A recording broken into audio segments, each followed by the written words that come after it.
Assalomu alaykum hammaga. Mana bugungi ishimiz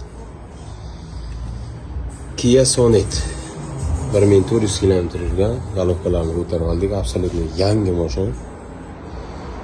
Hali akamiz yaxshi niyatlar bilan olgan ekanlar, yurishga ham ulgurmadilar. Ayblari.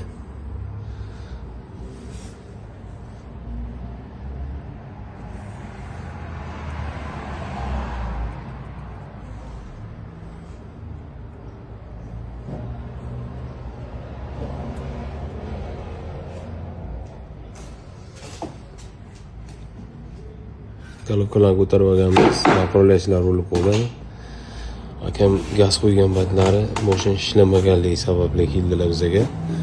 Shunda Xudo xolasa buni ochib, chiroyli qilib, remontlarini qilib yurg'izib beramiz. Kimga shunaqa xizmatlar kerak bo'lsa, o'zimizga murojaat qilaverasizlar. Qo'limizdan kelgancha chiroyli qilib ishlarni bitirib beramiz.